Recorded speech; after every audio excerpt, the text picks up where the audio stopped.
Good morning, y'all. It's your man Earl. It is early Saturday morning, day 137 on the calendar, FSQ 61, Federal Self Quarantine 61. We have dealt with anger yesterday, and I would just want to. We talked about anger being the perfect fuel. That was a play on words because a lot of people uh, use anger, and they're driven by anger, and they're driven by the negativity of their past. And if there's not negativity there because they're so used to having negativity, then they will create situations and they'll create a poor or a negative environment. And so I use that to get people's attention. Anger, the perfect fuel. And today I want to do a part two to that and just give you a few solutions on how to deal with anger. Okay, so once again, day 137 on the calendar, FSQ 61. I just want to give you a few tips and techniques on how to deal with anger. So this is Anger, the Perfect Fuel, part two. Okay, anger, number one, is a good thing. Okay, it's not a bad thing. It's not something that's evil. Anger gives you an idea on what is really troubling you. A lot of people are not honest with themselves.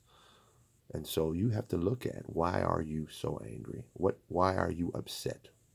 Okay? So anger gives you an idea about you. Number one, I'm still pouring the gravy. So don't be necessarily angry because we're addressing anger today. Use some reflective thinking, some meditative thinking, and think about, why am I so angry? Okay? So we talked about yesterday two things already. We talked about calm down. That's the number one thing on my list, is to calm down.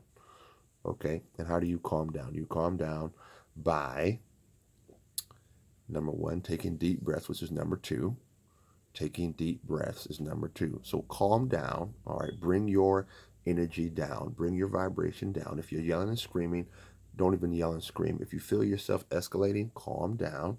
Okay. And how do you do that? Take some deep breaths. That's number two on the list. Take at least 5 to 10 deep breaths. If you have anger issues, I'd go for 10 breaths. Okay. Number three, uh, this is for people who write. All right. If you cannot deal with the situation after calming down, after taking 10 deep breaths, then number one, well, you should be journaling anyway for your own purposes if you're someone who follows this channel and follows my techniques and principles for building success in life.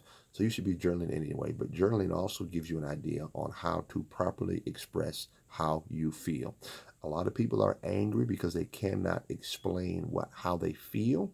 Well, if you're a type of person that likes to write or enjoys writing, then get out your paper, get out your notebook, get out your pen, get out your pencil, and start writing down. If you're someone who doesn't write very well, then I would get a recorder. Get a recorder, whether it be digital or a second phone that you don't use, and speak into the phone and talk about how you feel. All right. And then go back to those deep breaths and then listen to yourself. And then here's something even stronger. You can have the person that you're angry with, or the situation that you're angry with, they can hear how you feel all the way by pushing play on what you recorded. All right. So write it down or record it and let the person, that's your situation that you're angry with, hear what you have to say. Then here is a secret. Okay. Get some rest. Now, what do I mean by that? You need to possibly, or you could be cranky, right? An individual that's not eating healthy, that's not getting proper rest, that's not exercising. And so you're always on 10, if you will. And this thing can push you over the edge. And so a lot of people are stressed out, and consistent stress leads to consistent agitation. Consistent agitation leads to developed anger. All right. And so if you're not getting proper rest, that's 6 to 8 hours of sleep every night. If you're not eating healthy, change some things in your diet. And then number three, within the get some rest, get some exercise. Okay. And then The fifth component of how to deal with anger is find someone who you can talk about it without being judged or without having the back and forth. Okay, now this is not the same person that you're angry with. All right, because obviously you already have an issue and a challenge with them. So you need to have somebody like an accountability partner.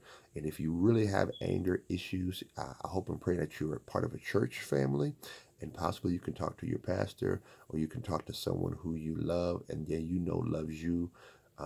And a proper love as the body of Christ functions, and you can sit down and express yourself, talk about why you're angry in a healthy way.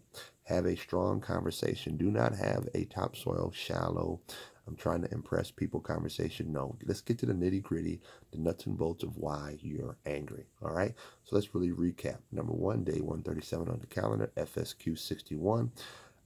5 healthy ways to process and deal with your anger being the perfect fuel.